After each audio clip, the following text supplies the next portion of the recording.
এখানে অঙ্কটাতে বলা আছে তোমার কাকা সকাল 7টায় বাজারে গিয়ে 8:15 বাজার থেকে ফিরে এলেন। তিনি বাজার করতে কত ঘন্টা কত মিনিট সময় নিলেন? এটা ক্লাস 3-র ম্যাথ। তো আমি সলিউশনটা করে দিচ্ছি।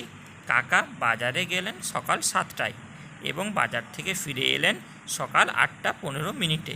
তাহলে কতক্ষণ সময় কাকা বাজারে ছিলেন? তাহলে সকাল 7টা থেকে 8:15 পর্যন্ত বাজারে ছিলেন। তাহলে কি করে পাবো? তাহলে সকাল 8:15 থেকে সকাল 7টা বিয়োগ করব। 8:15 মানে 8 ঘন্টা 15 মিনিট, তার থেকে বিয়োগ করব 7 ঘন্টা 00 মিনিট। যদি আমি বিয়োগটা করি তাহলে এইভাবে দেখে নিলাম যে বিয়োগটা করলে আসবে 1 ঘন্টা 15 মিনিট, অর্থাৎ কাকা বাজার করতে 1 ঘন্টা 15 মিনিট সময় নিয়েছেন। এটাই হলো এই অঙ্কটার উত্তর। ধন্যবাদ বন্ধুরা।